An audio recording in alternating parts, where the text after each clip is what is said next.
পশ্চিমবঙ্গে রাজনৈতিক সন্ত্রাস অবিলম্বে বন্ধ হওয়া উচিত বলে মনে করেন লোকসভার প্রাক্তন অধ্যক্ষ সোমনাথ চট্টোপাধ্যায়। শুক্রবার কলকাতায় এক আলোকচিত্র প্রদর্শনীর উদ্বোধনে এমনটাই বললেন সোমনাথ বাবু। এখানে হিংসা দিয়ে নিরীহ মানুষকে খুন করে বা যে কোনো উদ্দেশ্যে চরিতার্থ করবার চেষ্টা করবেন কেন, এটা একটা মানব জাতির পক্ষে এটা একটা অত্যন্ত কলঙ্কজনক এবং এটার মধ্যে দিয়ে কারণে দেশে ভালো হতে পারে না, কোনো রাজ্যে ভালো হতে পারে না। তাৎক্ষণিক কিছু সুবিধা হতে পারে, কিন্তু আজকে পশ্চিমবঙ্গের সামনে যেসব প্রশ্ন চিহ্ন হচ্ছে, আজকে হিংসার কারণে আজকে পশ্চিমবঙ্গকে এগিয়ে নিয়ে যেতে হবে। সুতরাং আমার আশা, সকলের কাছে আবেদন করছি, হিংসা থেকে বিরত থাকুন। রাজনীতি করতে গেলে হিংসার প্রয়োজন নেই, বা কোনো সমাজকে বদলাতে গেলে হিংসার প্রয়োজন নেই। কেউ সমাজ বদলাবার নামে, কেউ সরকারের নামে, কেউ সরকারে থাকার নামে যা কিছু করুন না কেন, হিংসার কোনো স্থান নেই, এটা বোঝা দরকার। সকলেরই পঞ্চায়েতের কাজকর্ম এবং আইন কানুন গ্রামের গরিব মানুষের কাছে পৌঁছে দিতে শুরু হয়েছে পঞ্চায়েত সপ্তাহ পালন কর্মসূচি। আর এই কর্মসূচিতে সামিল হওয়ার জন্য বিরোধীদের উদাত্ত আহ্বান জানিয়েছেন পঞ্চায়েত মন্ত্রী আনিসুর রহমান।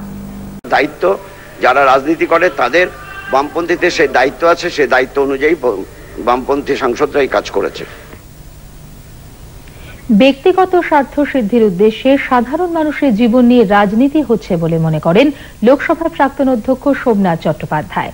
আজ কলকাতায় পোলিও মুক্ত দেশ গড়ার লক্ষ্যে এক চিত্র প্রদর্শনীর উদ্বোধন করে সাংবাদিকদের সঙ্গে কথা প্রসঙ্গে সোমনাথ বাবু বলেন, সমাজ ব্যবস্থার পরিবর্তন করতে হলে সবকিছু দেখা উচিত মানবিকতার দৃষ্টিতে। হিংসার রাজনীতি কখনোই দেশের মঙ্গল করতে পারে না। কিন্তু আজকে পশ্চিমবাংলার সামনে যেসব প্রশ্ন চিহ্ন উঠছে, আজকে হিংসার কারণে আজকে পশ্চিমবাংলাকে এগিয়ে নিয়ে যেতে হবে। সুতরাং আমার আশা, সকলের কাছে আবেদন করছি, হিংসা থেকে বিরত থাকুন।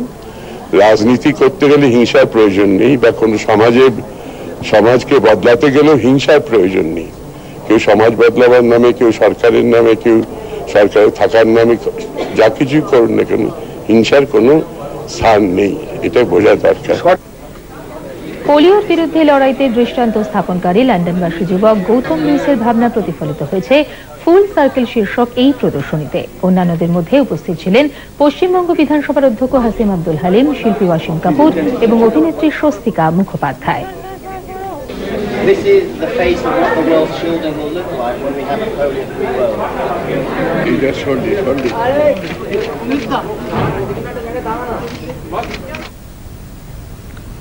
বেআইনি কার্যকলাপ প্রতিরোধ আইন ইউএপিএতে গ্রেফতার ছত্রধর মাহাতো সহ। বাচ্চাদের পোলিও টিকা খাওয়ানো নিয়ে তখন কোনো হেলদোল ছিল না কারুর। পোলিও নিয়েও নয়, বাড়িতে কারুর পোলিও হলে ঠিকানা হতো অনাথ আশ্রম।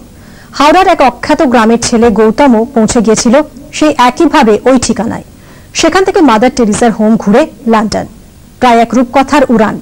আজ সব প্রতিবন্ধকতাকে তুড়ি মেরে উড়িয়ে দিয়ে দেশে ফিরেছে গৌতম, পাইলট হয়ে। এখন অন্যদের ওড়ানোর স্বপ্ন দেখানোর স্বপ্নই তার দু চোখে।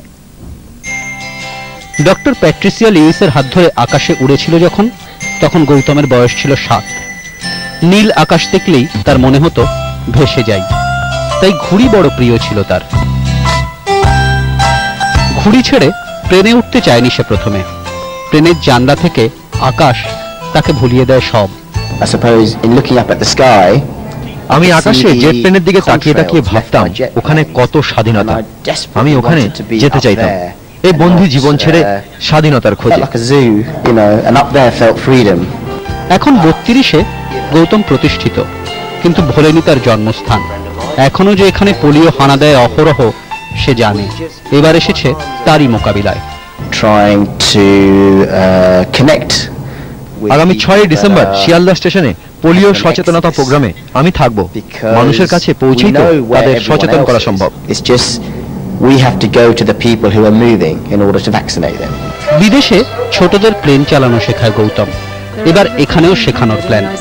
অন্ধকার থেকে আকাশের উজ্জ্বলতায় পোলিও আক্রান্তদের পৌঁছে দিতে গৌতম বদ্ধপরিকর। ব্যুরো রিপোর্ট, আকাশ বার্তা। আবার একটু বিরতির পর থাকছে ইন্দিরা গান্ধীর চরিত্রে মাধুরী দীক্ষিত, হলিউড বলিউড। কারণ সেটা একটা বিধানসভার বিবেচনাধীন।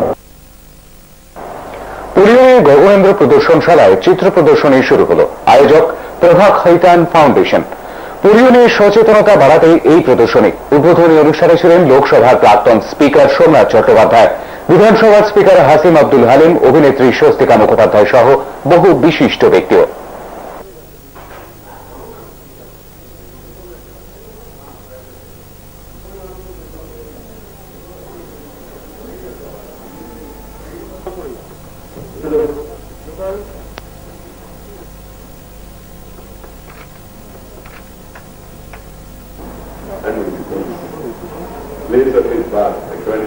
You are the one who is a true celebrity in all.